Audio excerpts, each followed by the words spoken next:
पछिल्लो समय नेपालमा दोस्रो लहरको कोरोना संक्रमण बढिरहेका बेलामा अहिले सरकारले यो धान्न नसकिरहेको अवस्थामा सुनिल केसी लगायतको टिम चाहिँ राहत सामग्री लिएर जनताको घर दैलोमा पुगेको दृश्यहरू हामीले देखिरहेका छौँ। यसै सन्दर्भमा अथवा कोरोना विशेष सन्दर्भमा जोडेर आज हामी सुनिल केसीसँग कुरा गर्नेछौँ। स्वागत छ यहाँलाई। हस्, धेरै धेरै धन्यवाद। के गर्दै हुनुहुन्छ हिजो आज?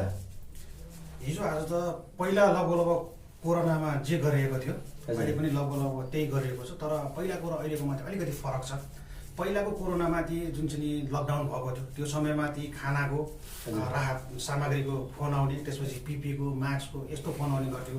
अहिले ती अलिकति फरक भएको छ। अहिले त्यो धेरै जस्तो प्रयास मान्छेले अक्सिजन मिलाइदिनुहोस्, हस्पिटल मिलाइदिनुहोस् र राहतलाई त हामीले कन्टिन्यू नै गरिरहेका छौँ। खाना पकाएर पनि बाँडिरहेका छौँ। किनभने तपाईँलाई थाहा छ सर, गरिब दिनदेखि जो पशुपतिका बाहिर सुतेछन्, जो बसन्तपुरका बाहिर सुतेछन्, जो भक्तपुरका बाहिर सुतेछन्, उनीहरूको रुम पनि छैन, खानको लागि पनि गाह्रो छ, पकाउने ठाउँ पनि छैन। उनीहरूलाई खाना पकाएर लगेर पनि दिइरहेको छौँ। अहिले स्टिल म यहाँ आइपुग्दाखेरि पनि भर्खरै केही आफूले नगद सहयोग र एउटा बिदा मिलाइ त्यहाँ पनि सहयोग गरिरहेको छु। अहिले त्यो आफूले सकेको त्यसलाई नै कन्टिन्यू गरेर हिँडिरहेको छु। जस्तो विगतमा सुनिल केसी जसरी हिँड्नु भएको थियो त्यति धेरै चर्चा थिएन, अहिले अलिकति बढी प्रचारबाजी भएको अनुभव भएको छैन? पहिला पनि मैले एक दुईवटा मिडियासँग त्यही सहकारी गरेको थिएँ कामहरू। किन भन्दाखेरि मैले त्योभन्दा अगाडि चाहिँ त्यति कुरो सहकारी गरिनँ। मैले बारम्बार भनेको छु, म मिडियासँग धेरै नजिक भएर काम गरेको मान्छे। मैले 57-58 सालमा बारम्बार भनेको छु, मैले कन्सर्ट गरेको, इभेन्ट्स गरेको, कलाकारलाई सम्मान प्रोग्राम गर्नेदेखि लिएर चाहे त्यो फुटबल क्षेत्र होस् अरू क्षेत्र। किनभने म पहिला चाहिँ मिडियासँग त्यति नजिक भएर अगाडि बढ्दैन थिएँ, सत्य कुरा हो। किन भन्दाखेरि म अरूलाई नै अगाडि पुसअप गराउँथेँ, अगाडि तिमीहरू अगाडि देखिनुपर्छ, दाइले मलाई भनेर मैले भाइहरूलाई भन्ने गर्थेँ। त्यसैले गर्दाखेरि समय के अनुसारले चलेको छ, के गरेको छ। किनभने मलाई चाहिँ आजकल के लाग्न थाल्यो भने मिडियामा आउँदै नराम्रो हुने हो र? मिडियामा दुनियाँ मान्छेको काण्ड लफडा दुनियाँ नराम्रो गरेको दुनियाँ आउन हुने भनेपछि हामीले त राम्रो काम गरेर हिँडेको हौँ बाबा। हामीले त सरकारलाई साथ दिएर हिँडेका हौँ। अहिले कि यो लकडाउनको लागि चाहिँ अहिले जसरी निषेधाज्ञा लगाइएको छ यसमा चाहिँ अहिले हामी रहरले हिँडेको त पक्कै पनि होइन होला। किनभने धेरै दिनदेखिको फोन आउँछ, धेरै गरिबले मर्नलाई हस्पिटल मिलाइनु भन्छन्, अक्सिजन मिलाइनु भन्छन्, खुट्टा ढाउन आउँछन्, सिधै फोन गर्दाखेरि तपाईँको रोएर आँसु झार्दा गर्छन्। त्यो अवस्थामा चाहिँ हामी देख्न सक्दैनौँ। र एउटा मानवलाई परेको दुःखमा मैले बारम्बार भनेको छु, मैले धेरै गर्न सकेको भनेको पनि छैन। र मैले जति गर्न सकेको छु त्यो चाहिँ इमान्दारपूर्वक आफूले एउटा चाहिँ मानवताको धर्म के हो भनेर राम्रोसँग बुझेको छु। म विगत 18-20 वर्षदेखिबाट क्लबमा लागेर यस्ता कामहरू धेरै ठाउँमा पुगेर जिन्दगी गरिबको सेवा गर्ने मौका पाएको छु। त्यो हिसाबले गर्दाखेरि अब मिडिया बाँकी चाहिँ कस्तो हुँदो रहेछ भने जस्तै म एउटा जमला जस्तै आज म तपाईँलाई एउटा सानो उदाहरण मात्र भन्छु। म आज जुन ठाउँमा गएँ अब उहाँको उपचारको लागि मात्र 7-8 लाख रुपियाँ लाग्ने छ। अहिले तपाईँलाई थाहा छ हिजोको दिनमा पनि 8-9 महिनाभन्दा बढ्ता लकडाउन भयो। अहिले साँच्चै हेर्ने भने हाम्रो पनि कन्डिसन ब्याड छ होइन? किनभने त्यो अब कन्डिसन ब्याड भइसकेपछि के हुँदो रहेछ भने मिडियाको एउटा धर्म चाहिँ के हुँदो रहेछ भने कमसेकम सबै कुरा राम्रो गरेको चिज उहाँले उपचार पाएको सबै कुराबाट देखेर उहाँले उपचार गर्नुहुन्थ्यो त राम्रो कुरा हो नि त। त्यसलाई नै अँगाल्दै त्यसलाई नै साथ लिएर हिँडेर चाहिँ मिडिया पनि चाहिने रहेछ भनेर एउटा आफूले गरेको काम भन्दा पनि तपाईँको देखाउने भन्दा पनि जिन्दगी गरिबको त्यो यो ठाउँमा भोका छन्, यो ठाउँमा नाङ्गा छन्, हामीले कति ठाउँमा पुर्याउन नसकेको हुन्छौँ, म गइनँ भने अर्को समाजसेवी जान्छ, त्यसलाई नै मध्यनजर गरेर खासमा मिडियासँग हिँडेको थियो। जस्तो मिडियालाई प्रयोग गरेर अहिले धेरै अभियन्ताहरूले चाहिँ मिडियालाई प्रयोग गरेर चाहिँ आफ्नो लुट धन्दा चलाइरहेका छन् भन्ने समाचारहरू पनि बाहिर आएको छ। र अर्को कुरो विशेष त सामाजिक अभियन्ता नभन्नु भनेर मैले किन भन्छु होइन?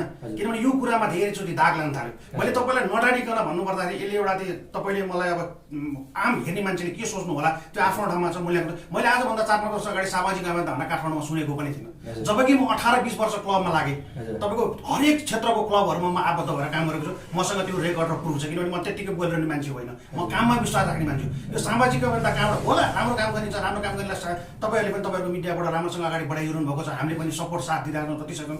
तर तपाईँको के समाजसेवा भनेको लुट्ने ठाउँ हो? समाजसेवा भनेको त एउटा पवित्र काम हो। समाजसेवा भने मैले बारम्बार भनेको छु आत्मा सन्तुष्टि हो र आत्मा भनेको भगवान हो। त्यसैले आत्मादेखि आएको चिज हो। तर समाजसेवालाई त्यो अभियन्ताको रूप लगाएर त्यसपछि विभिन्न देखिरहेको हुन्छु, त्यो देख्दाखेरि मलाई पनि साँच्चै समाजसेवा गरेर हिँड्न मन लाग्दैन क्या। त्यो दृश्य जब मैले देख्छु नि, त्यो देखिसकेपछि यस्तै रहेछ भन्ने जस्तो लाग्छ। आफूलाई पनि त्यही खाल्टोमा हालिदिने। अब भोलि एउटासँग हिँड्नुलाई त्यसले कहाँ गएर के बिगारिदिन्छ, भोलि आफूसँग आएर जोडेला भन्ने डर हेर्नुहोस् न। अहिले त धेरै कुराबाट बचेर हिँड्नुपर्ने छ।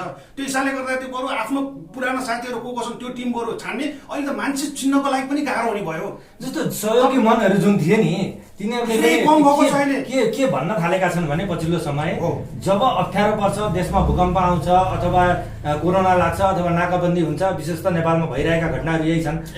यी परिस्थितिमा चाहिँ यी अभियन्ता भनाउँदा अथवा समाजसेवी भनाउँदाहरूलाई चाहिँ दसैँ आउँछ भन्छन् क्या। धेरै एकदम सही कुरा भन्नुभयो तपाईँले। एकदम भित्र मेरो मनको कुरा भन्नुभयो। धेरैलाई आएको रहेछ यो, बुझ्नुभयो? यो समाजसेवा भनेको चाहिँ के रहेछ भने सर, त्यो धेरै अगाडिदेखिबाट त्यो सिक्दै, त्यो बुझ्दै, त्यो संस्कारमा हुर्किँदै, आफ्नो फ्यामिलीले पनि त्यो सिकाउँदै, क्लब सङ्घ संस्थाबाट पनि त्यो सिकाउँदै आएको मान्छेको तपाईँ हेर्नुहोस्। तपाईँलाई मैले अघि एक ठाउँमा मैले इन्टरभ्यू दिँदाखेरि भनेको पनि थिएँ, मसँग मेरो क्लबका दाइहरू अहिलेसम्म पनि मिडियामा आउनुहुन्न, तर हजारौँ काम गरिसक्नुभयो। मैले दाइ कहिले काहीँ मिडियामा आउनुपर्छ, तपाईँहरू अगाडि आइदिनु भयो भने धेरैजनाले राहत त्यो नि पाउँछन् भनेर मैले दाइहरूलाई पनि झक्झाएर, अब त्यो त कसैलाई आउनु मन लाग्ला, कसैलाई आउनु मन नलाग्ला, त्यो त आफ्नो स्वभाव हुन्छ मान्छेको। कसैलाई फेरि क्यामेरा अगाडि बोल्न नसक्ने पनि हुन्छ, बाहिर बोले जस्तो हुँदैन। त्यो हिसाबले गर्दाखेरि म पनि त्यस्तो धेरै जानेको बोल्न सक्ने मान्छे पनि होइन। तर यो चिजलाई हामीले त्यति राम्रोसँग बुझेको छौँ। तपाईँले मैले बारम्बार 18-20 वर्षदेखिबाट काम गरेँ, हामी वाद विवादमा किन पर्दैन भन्नुहोस् त? कसैले आएर हामीलाई ब्लेम लगाउन सक्छ, कसैले प्रुफ देखाउन सक्छ सुनिल केसीले 1 रुपियाँ खायो भनेर। सुनिल केसीले आजको दिनमा त कि क्लबबाट कि गोजीबाट हालेर काम गरिरहेको छ। एकजना, म तपाईँको मिडियामा आउँछु, एकजना मान्छे ल्याउनुहोस् मेरो अगाडि सुनिल केसीले यस्तो गर्यो तर प्रुफ सहित ल्याउनुहोस्। या त भनिदिनुको लागि यसले यो गरेर त्यो गरेर भनिदिन्छन्, यो पनि डलरबाटै चल्यो भनेर भनिदिन्छन्। यहाँ त भन्नलाई सजिलो छ, तर यथार्थमा काम गर्दाखेरि पछिल्ला उदाहरणहरू जुन देखिरहेका छन् नि, तपाईँ नहुनु होला आफ्नो ठाउँमा छ, तर धेरैले गरेकोले तपाईँलाई पनि डलरले नै चलेको भन्ने त्यही त पर्छ नि। मैले त्यही भएर तपाईँको बारेमा यिनीहरूको त सबै कुरा तपाईँहरूले पनि खोज पत्रकारिता हुन्छ नि, एउटा धर्म गर्नु पर्यो। यिनीहरू कसरी चलिरहेको छन् त? माइती घरमा उफ्रेर बिहानदेखि बेलुकासम्म उफ्रेर आएर घरको कोठा दिनु पनि होला, बालबच्चा पढाउनु पनि होला, दुनियाँको त्यसले त पुग्दैन होला। त्यसरी डोनेसन त आएर त त्यसले त सबै कुरा पूर्ति त हुँदैन होला। तर जसले राम्रो काम, चाहे त्यो अभियन्ता हो, चाहे जुन सेक्टरमा बसेर काम गरेका छन्, उहाँहरूले राम्रो काम गर्ने मान्छेलाई त्यो स्यालेरी सम्मान गरेर अगाडि पनि बढाउनु पर्छ होइन। तर यसकोमा धेरै विकृति आएको छ, धेरै। हामी कहाँ त कति आउँछ होला भन्नुहोस् त फोन? यही फिल्डमा काम गरेका छौँ, कति दिनदुखी गरिबले फोन गर्छन्। यो टाइममा सरकारले पनि नहेर्ने, राज्यले पनि नहेर्ने, स्थानीय पनि सुतेर बस्दिने, कसैको पनि फोन नलाग्ने होला। 2-3% काम गरेको होला, सबैलाई एउटै भाडामा नहालौँ। तर अधिकांश त त्यो छ नि त। मैले अघि पनि भने तपाईँलाई कि हामी रोहरले निक्लेका हौँ। मलाई पनि बुवा आमाले विदेशबाट बाबु कोरोना यस्तो छ देशमा, प्लिज तिमी चाहिँ घरबाट ननिक्ल भन्दा पनि म नागेर हिँडिरहेको छु। मैले पाउँछु के भन्नुहोस् त? केही पाउँदैन। मलाई के थाहा छ भने समाजसेवा मैले राम्रोसँग बुझेको यो एउटा आत्मसन्तुष्टि हो। यसलाई मैले 18-20 वर्षदेखिबाट निकाल्दै आफूसँग साथ लिएर हिँडेको चिज हो। त्यही भएर आजको दिनसम्म पनि 18-20 टिकेर कसैको दाग नलाग्नु कारण के हो? हामी यसरी हिँडिरहेका छौँ। तर तपाईँले भने जस्तो अधिकांशले गर्दा हामीलाई धेरै गाह्रो परेको छ।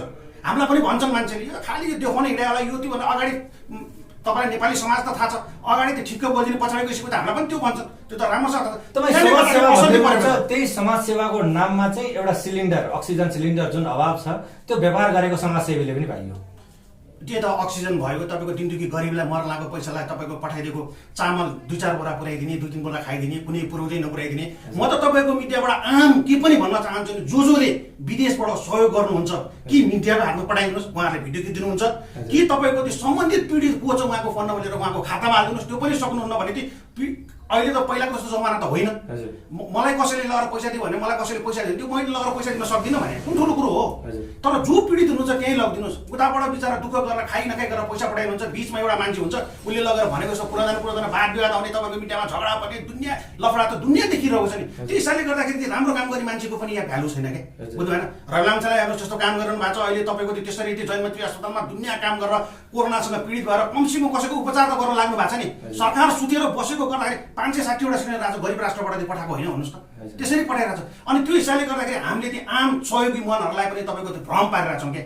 अनि भोलि मान्छेले सहयोग गर्छ, हाम्रो देश त गरिबी देश हो। मैले बाह्र हेर्छु धेरै 33% भन्दा बढ्ता रेमिटेन्सबाट चल्ने देश हो। अनि यो देश तपाईँको बाहिरबाट चल्नुपर्छ, भोलि सहयोग आउँछ, दिनदुखी गरिब मर्दैनन्, उपचार नपायो भने खाना अहिले ज्वलन्त उदाहरण छ। तपाईँले भन्नुभएको कुरामा एउटा ज्वलन्त उदाहरण छ, जेनिसा बोहरा र सागर थापाको केसमा चाहिँ पीडितलाई सहयोग आएको पैसाको हिनामिना भएको केसले अहिले यो केस उचालिएको छ होइन। अब यस्तै खालका केसहरू चाहिँ अभियन्ताले गरिरहने अनि पीडितलाई आएको सहयोग चाहिँ खाइराख्ने हो भने त फेरि अभियन्ताको अथवा समाजसेवीको अर्थ के होला र? होइन, मैले त्यही त तपाईँलाई बारम्बार भनेको छु। मैले भनेको मतलब जसले सम्बन्धित ठाउँमा जो पीडित छ उहाँका हातमा पठाइदिनुहोस्, त्यो सबैभन्दा ठुलो धर्म पनि भयो। दुःख गर्ने मान्छेले पनि जसलाई चाहिएको छ त्यसको ठ्याक्कै हातमा पनि पर्यो, उसले पनि सेवा पायो, ऊ पनि खुसी भयो र दिने मान्छे पनि त खुसी भयो नि, हो किन भन्नुहोस् त? त्यो त त्यस्तो हुनु पर्यो नि त। मलाई लगेर कसैले त्यो दियो भन्दा मैले लगेर त्यो पीडितलाई दिनँ भने त्यो के भयो त? दुःख गर्ने मान्छेलाई पनि यतापट्टि पनि नराम्रो, यतापट्टि पनि नराम्रो भएन नि, भयो नि। त्यसैले गर्दाखेरि यस्तो कुरामा चाहिँ दिने मान्छेले पनि बुझ्नुपर्छ साँच्चीकै पीडित हो कि होइन, साँच्चीकै दुःख पाएको हो कि होइन। जस्तै त्यो आफूले स्ट्रगल रिपोर्ट गर्न अझ त्यो ठाउँमा गयो, अझ अहिले भर्खर हामी जुन पीडितमा गयो त्यो त मैले मेरो आँखाबाट देखेँ नि त।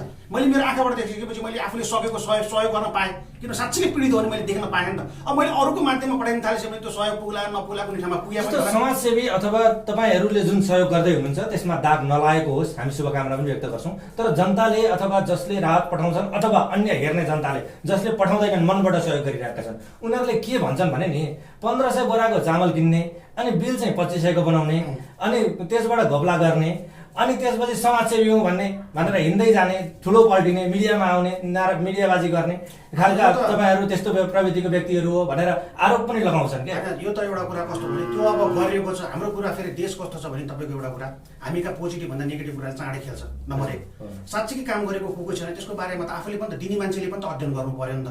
यसले कति अगाडिबाट काम गरेको छ, कस्तो कस्तो काम गरेको छ, यो वाद विवादमा परेको छ कि छैन। अब म वाद विवादमा परेको गरी अनि मलाई नै सहयोग पठाइदियो भने त उसको पनि त गल्ती हो नि। त्यो त हेर्नु पर्यो नि त। म वाद विवादमा परेको छैन, मैले कस्तो काम गरेको छु, मेरो रेकर्ड के छ अलिकति बुझ्नु पर्यो।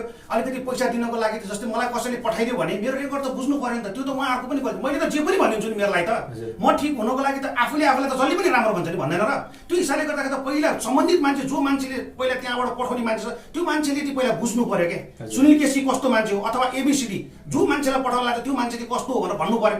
त्यसो हेर्नुहोस्, म चाहिँ फेरि एउटा कुरा तपाईँहरूको मिडियाबाट के पनि भन्छु नि, सहयोग लिएर हिजोको दिनमा हामी पनि तपाईँहरूसँग सहकार्य गरेर चामलको बोराहरू लिएर गएर अगाडि बढ्छु भनेर हामीले त्यो सहकार्य चाहिँ गऱ्यौँ। तर हामी त्यो नगद लिएर काम चाहिँ गर्दैनौँ। त्यही भएर हामी वाद विवाद पर्दैनौँ। बुझ्नुभयो? अब भोलिको दिनमा कसैले तपाईँ सुनेपछि जानै पर्छ, बिरामी अहिले उपचारको लागि हामी पठाउँछौँ, तपाईँ अगाडि बढिदिनुहोस् भनेको भोलिको लागि सोचेर गर्ला। हामी वाद विवाद नपर्नु कारण चाहिँ खास चाहिँ मेन कुरा चाहिँ फाइनेन्सले गरेर हामी फाइनेन्स कोहीसँग पनि लिँदैनौँ। नम्बर 1, त्यो भइसकेपछि कसैले पनि हामीलाई उठाउन पाउँदैन। आजको दिनसम्म तपाईँहरूले देख्नु भएको छ, म 17-18 वर्ष यस्तो खुल्ला चुनौती दिएर चाहिँ आम भइरहेको छु। कसैले दागमा यसले यस्तो गरेर सक्दैन। किन भन्दा कसरी गर्नुहुन्छ सहयोग अलिकति बताइदिनुहोस् त, ताकि अरूलाई सहयोग दिनेले पनि यो चेतना पाउन्। तपाईँहरूलाई कसरी सहयोग गर्नुहुन्छ? हामीलाई चाहिँ सबभन्दा ठुलो कुरो सहयोग त अब त्यस्तो सहयोग त लिएकै छैन सर। अब सहयोग कसरी दियो भन्ने अब हामी सहकार्य गरेर जस्तै हामीले हिजोको दिनमा आजको दिनमा जसरी सामानहरू बाँड्छौँ, खाद्यान्नहरू बाँड्छौँ, नाम लिस्ट निक्लिन्छौँ, त्यो मान्छेको साँच्चै हामीलाई फेरि काम गर्नको लागि के सजिलो छ भने हामी लोकल क्लबहरूमा छौँ, जहाँ चाहिँ लोकल क्लब छ काठमाडौँमा। त्यो भइसकेपछि मान्छेले को पीडित छ साँच्चै बुझ्छ। हामी छाना लगाउँछौँ, फोन गर्छौँ, तेरो त्यो टोलमा तपाईँहरूको टोलमा को पीडित छ साँच्चै त्यसको लिस्ट लिएर भने सक्ने जतिलाई एकदम ठुलो हामी पनि गर्न सक्छौँ भनेर मैले भनिरहेको पनि छैन। जति सके त्यति इमान्दारपूर्वक गरेको छु, इज्जतपूर्वक। तपाईँहरूले थोरैलाई गर्नुभएको छ तर वास्तविक पीडितलाई गर्नुभएको एकदम। यो त मेरो तपाईँको हिजोको दिनमा 2-4वटा मिडियामा हेर्नुहोस् कसरी गरिएको छ। कतिजना रोएर आएर कसैलाई घर पठाउने काम, कसैको बुवा बिग्नु भनेर हामी आफै चोकमा भोलिन्टियरको ज्याकेट लगाएर उनीहरूलाई चाहिँ कसैलाई घर पठाउने कामदेखि लिएर मैले अघि तपाईँलाई भने मिडियाहरू धेरै अस्तिको कोरोनाको फर्स्ट पिरियडमा त मिडियाका साथीहरू पनि त्यति बाहिर निक्नु भएको थियो। हामी त्यसरी बाहिर निस्किसकेका थियौँ। किनभने मैले यो भन्नको मतलब के भने किनभने हामी फिल्डमा साँच्चीकै दौडिन्छौँ, साँच्चीकै फिल्डमा गएर हेर्छौँ, दुःखी हो कि होइन, अर्को साथी जान्छ, म जान्छु, हामी आम सबैजना गएर गइसकेपछि के हुन्छ त्यो गर्छौँ। र हाम्रो हाम्रो लागि एउटा अर्को प्लस पोइन्ट के छ भन्दाखेरि हाम्रो काठमाडौँमा धेरै चाहिँ तपाईँको त्यो क्लबहरूको भाडा पनि उठ्छ। त्यो क्लबको भाडा त मैले व्यक्तिगत चलाउन त पाउँदिनँ नि त होइन। त्यो क्लबको पैसा चाहिँ हामीले डिपोजिट गरेर राख्छौँ। जस्तै हाम्रो गेमको लागि भयो, त्यसपछि तपाईँको जस्तै अस्ति हामीले 12-13 ठाउँमा भन्दा वर्तमान खाना खुवायौँ, भूकम्पमा विभिन्न ठाउँमा गएर सामान बाँड्यौँ, त्यसपछि तपाईँको गाउँमा गएर मान्छेको बुढाबुढीको आँखा अपरेसन गऱ्यौँ, कसैलाई तपाईँको हस्पिटलमा गएर नगद सहयोग गऱ्यौँ, तपाईँको वृक्षारोपण कृषिका कामहरू त्यो घर घरमा रोप्नुपर्छ भनेर धुपीको बोर्ड किनेर लिएर आयौँ, एउटा चेतना फैलाउने कार्यक्रम त्यो पनि गऱ्यौँ। अनि हामी वाद विवाद पर्दैनौँ किनभने हामी सब गर्दै के गर्छौँ भने फर्स्ट क्लबको पैसा त्यो पनि भएन भने हाम्रो गोजीको पैसा कति के हुन्छ। र मलाई त्यो अहिलेसम्म लागेको झुक्किएर 2-4 जना मैले अहिलेसम्म मेरो स्मरण नभएसम्म 2-4 जनाले सहयोग गरेर तपाईँले एकदम गर्नुभएको छ, तपाईँहरूसँग मिलेर हातमालो गर्छु, अगाडि बढ्छु भने धेरै अगाडि त्यसरी सहयोग पठाएको थिएँ मलाई 2-3 चोटि मात्र थाहा छ। तर पछाडिको पिरियडमा यो भूकम्प भयो, त्यसपछि तपाईँको यो लकडाउन अस्तिको यो 1 वर्ष अगाडिको यो भयो हामीले धेरै चाहिँ त्यसरी अरूको सहयोग लिएर हिँडेको पनि छैन। र आम म सहयोग गरी मान्छेहरूलाई के पनि भन्न चाहन्छु, जो साँच्चीकै पीडित छ त्यसकै हातमा पठाइदिनुहोस्। र अझ त्यो सकिँदैन, कसैको त फेरि गाह्रो साह्रो पनि होला, केही नहोला, पठाउने ठाउँ पनि नहोला, खाता नम्बर पनि नहोला, फोन नम्बर पनि नहोला, त्यो भएन भने त्यो मिडियाको हातमा पठाइदिनुहोस्। मिडियाले वास्तविक लगेर दिन्छ, फोटो खिच्छ। मैले त्यो पनि एउटा राम्रो देखेको छु, अहिले मिडियाहरू तपाईँहरू साथीहरू देखेको छु, त्यो पनि एउटा हुन्छ। तर व्यक्तिलाई चाहिँ तपाईँको साँच्चीकै लगेर दिनु भन्दाखेरि बाध्य हुन्छ, त्यो बाध्य हुने काम किन गर्ने? व्यक्तिको साँच्चीको के मिडियालाई दिनुहोस्। अहिले पछिल्लो समय सरकारले निषेधाज्ञा जारी गरेको छ होइन, तपाईँहरू सहयोग बाँड्दै अथवा अप्ठ्यारो परेकालाई राहत सरकारले निषेधाज्ञा मात्र लगाएको छ, अरू केही पनि गरेको छैन। त्यो निषेधाज्ञामा अभियन्ताहरू अथवा यो राहत बाँड्ने जुन टिमहरू यति धेरै देखिए कि लकडाउन हो कि होइन भन्ने कुरो सरकारलाई नै कन्फ्युज बनाइदिने वातावरण भयो कि अब त्यो त को कसरी निक्लेका छन्, कसले कति कमाइ खाने भाँडो बनाएको छन्, के छन्, मलाई त्यो अरूको कुरा थाहा हुँदैन सर। किनभने म उनीहरूसँग त्यति सँग गरेर हिँड्दा पनि हिँड्दिनँ। तपाईँलाई मेरो बानी पनि व्यक्तिगत तपाईँलाई थाहा छ, म धेरै कुराहरू सोचेर हिँडेर भन्छु। ओ साथीलाई सबैजना चाहिन्छ, बोलिन्छ होला आफ्नो ठाउँमा। तपाईँले अहिले मैले काम गर्दाखेरि पनि सायद मेरो फोटोहरू तपाईँले मैले कति फोटो त हालेकै छैन, म गएको ठाउँकोहरू मैले अलिकति कम गरेको छु यो वर्षदेखि होइन। तर मैले जति हालेको छु तपाईँले प्रायः जसो वाद विवाद आएको मान्छे प्रायः मेरो फेसबुकको फोटोमा सायद देख्नु पनि भएको छैन होला। जसरी तपाईँहरूको मिडियामा हरेक किसिमको वाद विवाद मान्छे आएर त्यो फोटो तपाईँले सायद देख्नु। हामीले धेरै कुराहरू विचार गरेर हिँड्छौँ, त्यसले लङ लास्टिङसम्म इफेक्ट पार्छ। म साँच्चै कि मैले त अब भोलि कमाएरै खाने यसलाई त्यही पेसै बनाउनु त मैले जे गर्दै नि भयो होइन, धेरै कुरा सोच्नु परेन।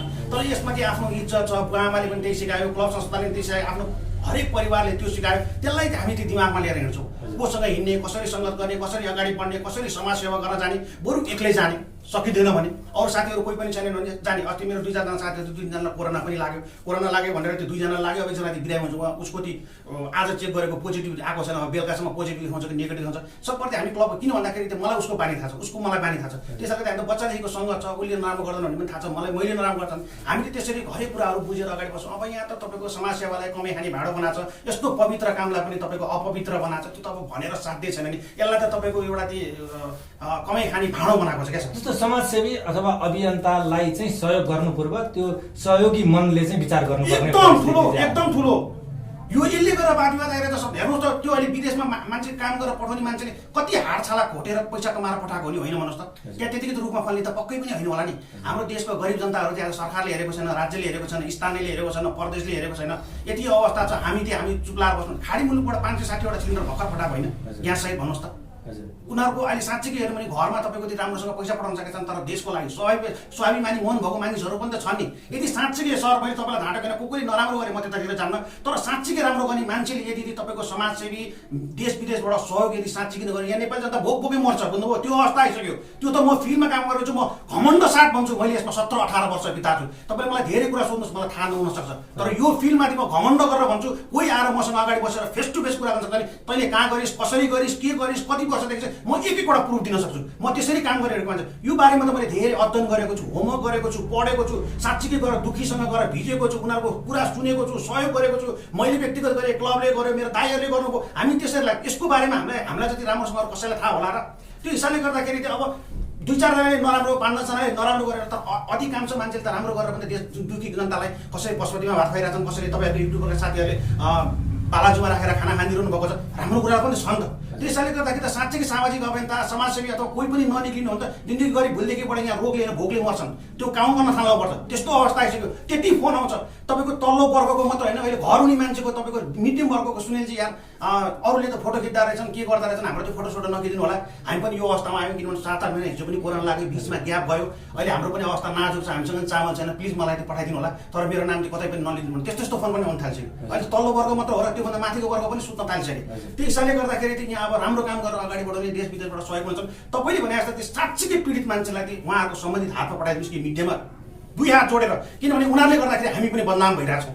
हामी ती यो चिजलाई चाहिँ कसरी अगाडि बढ्नुपर्छ, के गर्नुपर्छ भने त्यसलाई सोचेर त्यसलाई अगाडि साथ बोकेर दिनदेखि गरेको थोरै भए पनि आँसु पुस्न सकौँ, उनीहरू त्यो चोटमा नपरुन्। अहिले भन्नुहोस् त सर, हामी साँच्चीकै हामी रहर लागेर साँच्चीकै हामी अहिले त्यो केही कुरा नबुझिकन, कोरोनाको केही पनि नबुझिकन रोडमा निक्ले भनौँ र। कोरोनाको बारेमा त हामीलाई राम्रोसँग थाहा छ नि, जति मिडियामा आएको छ त्यति ज्ञान त मैले पनि लिएको छु नि, तर किन नागेर हिँडेको छ भन्नुहोस् त। दिनदेखि गरिब भोको देख्न सकिँदैन, औषधि पाएका छैनन्। त्यो हिसाबले गर्दाखेरि राज्यले गरेन, सरकारले गरेन, हामी त यो देशका जिम्मेवार नागरिक हौँ। मैले गर्नुपर्छ, अधिकांश तपाईँहरूले गर्नुभएको छ, अरू अभियन्ता साथीहरूले गर्नुभएको छ। राम्रो काम गर्ने त स्यालुट छ, तर यहाँ फेरि राम्रो काम गर्ने मान्छेलाई नि खुट्टा तान्ने प्रविधि छ क्या, यो र त्यो भन्छ। त्यो हिसाबले गर्दाखेरि राम्रो काम गर्ने जतिलाई त्यो स्यालुट र सम्मान गरेर तपाईँहरूको मिडियाले पनि हामीले पनि साथ दिएर अगाडि बढाउनु। पक्कै पनि समय दिनुभयो संवादको लागि यहाँलाई धेरै। तपाईँलाई पनि 2 शब्द जसरी समाजसेवाको विषयमा मलाई जसरी अगाडि बसेर बोल्न दिनुभयो त्यसको लागि पनि धेरै